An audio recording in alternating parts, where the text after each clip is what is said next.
ऐसे ही अभी हाल में आपने देखा होगा कि ये पाकिस्तान ने कुछ छेड़छाड़ की हमारे साथ, और ये छेड़छाड़ बहुत पहले से होती रही है लेकिन खबरें बनती नहीं थी। तो आज भी एक शब्द जो है वो कितना खतरनाक है, और हमारे नेताओं के बारे में तो कुछ कहने की आवश्यकता नहीं है, वो तो सीधे ऊपर से आए हैं तो उनको तो सब चीज़ का ज्ञान है, मेरा ऐसा मानना है। समाज की जिम्मेदारी, नेता जब चुन के जाते हैं तो ध्यान रखिएगा उसमें नेता की गलती नहीं होती है, नेता को चुनने वालों की गलती और अच्छाई होती है। एक नेता जहां से चुन के जाता है वहां से ये मैसेज जाता है कि इसको चुना किसने है। अगर कोई माफिया, डॉन, बलात्कारी, चोर, डकैत चुना जा रहा है तो इसका मतलब है कि समाज में उसी आदमी को मानने वालों की गिनती ज्यादा है। तो सिर्फ हम उसको दोष दे दें कि वो जीत गया, तो जिताने वाले तो हम थे, तो क्या हमको नहीं पता था ये कौन है क्या है?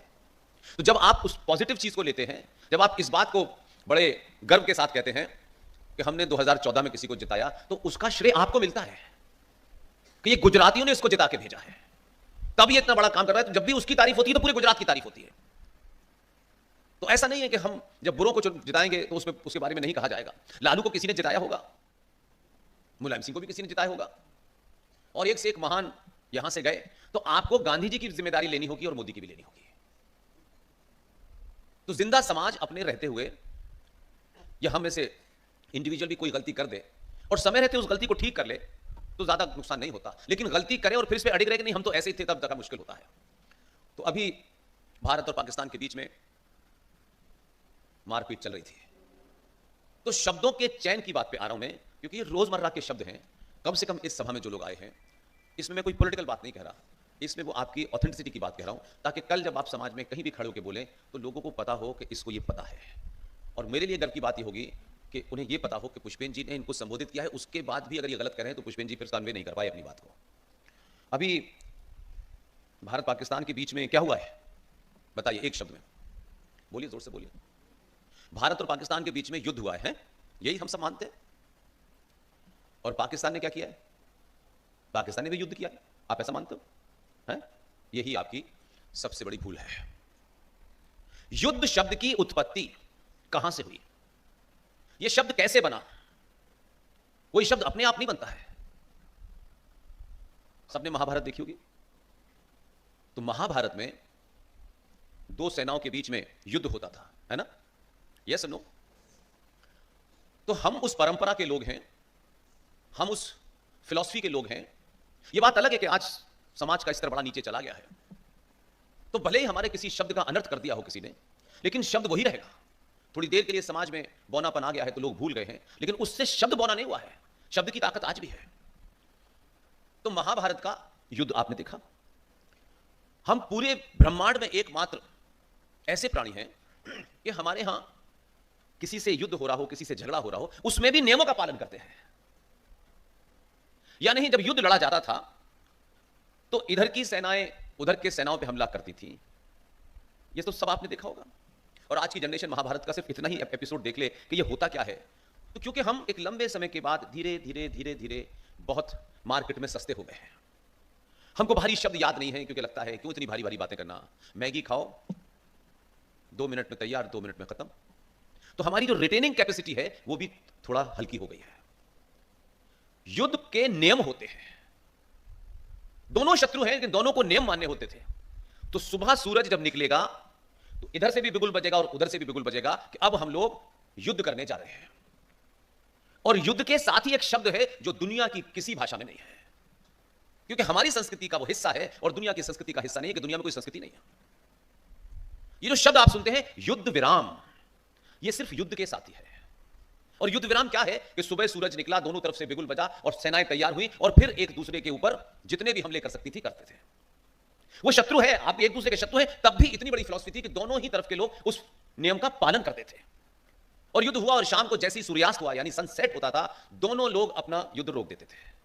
इधर की सेनाएं इधर के कैंप में चली जाती थी, इधर की सेनाएं इस कैंप में चली जाती थी। उस युद्ध में बहुत सारे लोग इधर भी घायल होते थे और उधर भी घायल होते थे। और इधर जो वैद्य थे, इस सेना के पास जो डॉक्टर और वैद्य थे, वो अपने यहां की मरहम पट्टी करने के बाद उनसे पूछते थे कि आपके पास डॉक्टर है या नहीं, और उनकी कमी होती थी तो इधर से दवाएं भी उधर दी जाती थी, मरहम पट्टी उनकी की जाती थी। सही, इसे युद्ध कहते हैं। लेकिन जब बहुत संस्कारी आदमी, बहुत सिविलाइज्ड आदमी, बहुत पढ़ा लिखा आदमी, ये पढ़ा लिखे का मतलब यूजीसी की किताब नहीं करा मैं, उससे जब कोई बौना आदमी भिड़ता है तो वो उस बड़े सभ्यता को, उसके बड़ेपन को समझ नहीं पाता है।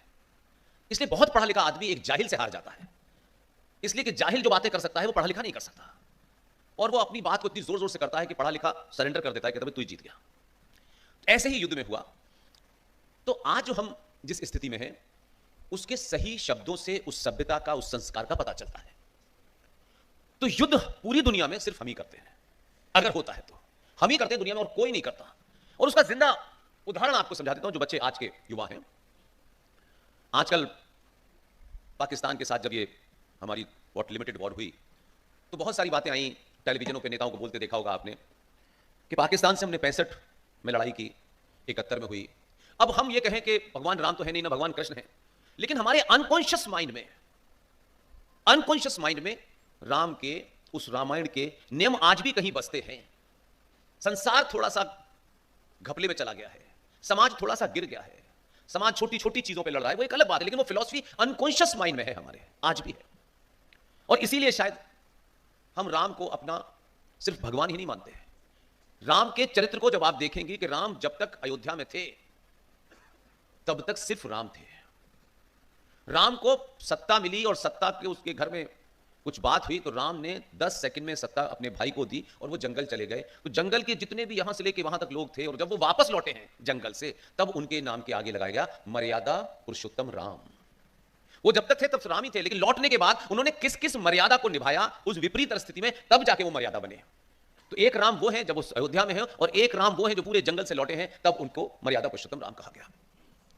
तो हम आज भी उस मानसिकता से ग्रस्त हैं, और इसीलिए मैंने कहा कि ये जो घटना जहां से शुरू हुई, युद्ध शब्द कैसे बना, युद्ध विराम कैसे बना, हमारे किसी सरकार के डॉक्ट्रिन में नहीं लिखा हुआ है, लेकिन अनकॉन्शियस माइंड में है हमारे।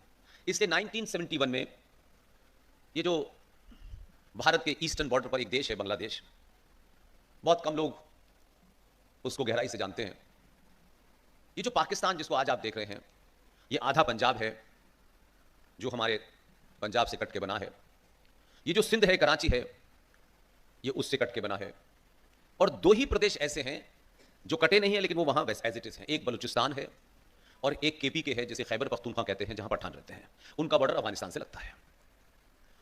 तो ये जो हमारे यहां 71 की जब वॉर हुई तो हमारी सेनाओं ने वॉर लड़ी, लेकिन वॉर लड़ते वक्त भी उनके कॉन्शियस में युद्ध था, और वो युद्ध के नियम लेके लड़े। और हमने पाकिस्तान को, उनकी सेनाओं को हराया और 93,000 पाकिस्तानी सैनिकों को सरेंडर कराया। अब जब सरेंडर एक शब्द जो है, जब शत्रु ने आपके सामने अपना हथियार रख दिया, फिर उसके साथ शत्रु जैसा व्यवहार नहीं करना है। यह हमारी फिलॉसफी है। और 71 में भारत की हालत बहुत अच्छी नहीं थी। देश में खाद्यान्न का संकट था।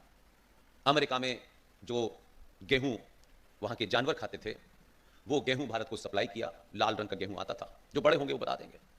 लेकिन उसके बावजूद भी 93,000 पाकिस्तानी सैनिक, जिन्होंने बंगाल के अंदर ये किताब लिखी है, रेडर ऑफ बंगाल, और हमने नहीं लिखी है, उन्होंने लिखी है, और उन्होंने एक पूरा एक मिशन चलाया पाकिस्तानी फौज ने, सामान्य नागरिक ने नहीं। उनको ये लगता था कि जो बंगाली हैं उसमें ज्यादातर हिंदू थे। तो क्या पागलपने की, हमारे हिसाब से पागलपना लगता है। एक सिविलाइज्ड वर्ल्ड के अंदर इसके लिए कोई और बुरा शब्द नहीं हो सकता। उन पाकिस्तानियों ने बाकायदा एक किताब लिखी